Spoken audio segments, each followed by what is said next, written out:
Hi, I'm Sarah. Welcome to the Daily English Show. Today's guest is Nick. He's from somewhere near Philadelphia in the United States. He's been teaching English in Japan for 5 years, and he currently teaches young children at an English school in Hokkaido. I met him at the JOLT conference last month, and I asked him what he enjoyed most about teaching. At his best moments, I enjoy watching students get to goals that we've set together. Or actually, it's most rewarding is watching a student get to the goals that they set by themselves. When you're lucky enough to have 2 or 3 years with the same student, because I teach mostly young kids, you're actually watching their growth not only as an English speaker, but as a human being, which is very rewarding. Kia ora, in Stick News today, 3 greedy old men and a pretty princess have just won lotto in New Zealand. 4 people in Dunedin, New Zealand formed a lotto syndicate. They called themselves 3 greedy old men and a pretty princess. They all work in a factory for a company called Fisher and Paykel. In April, the company announced it would be closing the factory and 430 workers would lose their jobs, including the 3 greedy old men and the pretty princess. Last Saturday, the pretty princess brought a lotto ticket for the group.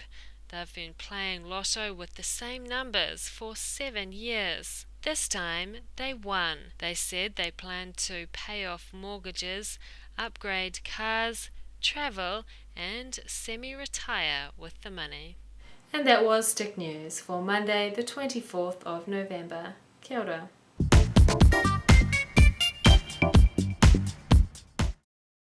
Why did you come to this conference? What advice do you have for people who are studying English?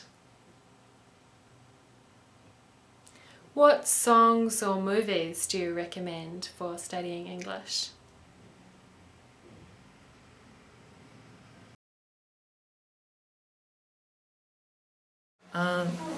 Well, I'm teaching young children English and would like to get my way back up the age scale, so I'm kind of curious in developments, particularly the self-access.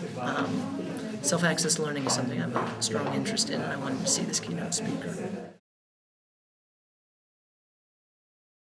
Ask yourself why you want to learn English. I don't think most people really have a concrete idea aside that it's a class that they're required to take. And the difference between students I've seen succeed and students I've seen flounder is a clear sense of what they want to do with English. So,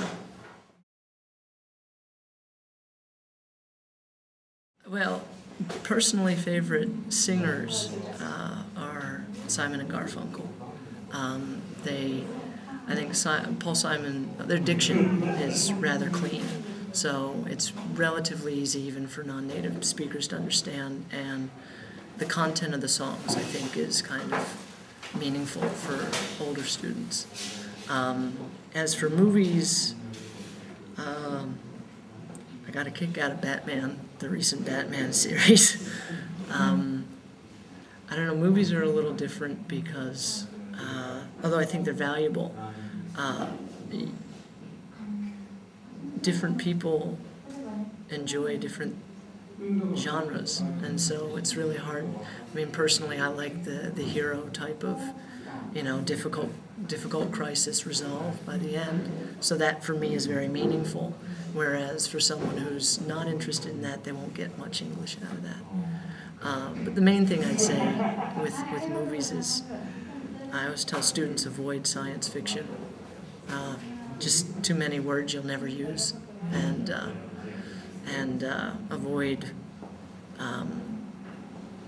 24, which also has too many words they'll never use. Try to think of something. For example, when I studied Japanese, one of the better movies I've watched is was it Tonari no Totoro? And because the majority of the movie is about a family spending time, and so you don't really get lost in words that you'll never. The core of the movie is that family, and in the same sense, I just don't know many movies off the top of my head. in English like that because I like Batman. So. Attractive without being very beautiful. A. Greedy.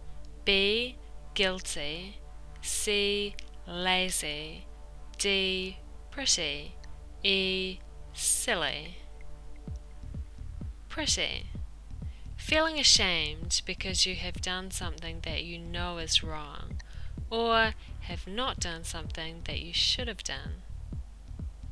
Guilty. Wanting more money, power, food, etc. than you really need. Greedy. Showing a lack of thought, understanding, or judgment. Silly. Unwilling to work or be active. Lazy. And that was the Daily English Show. See you tomorrow. Bye.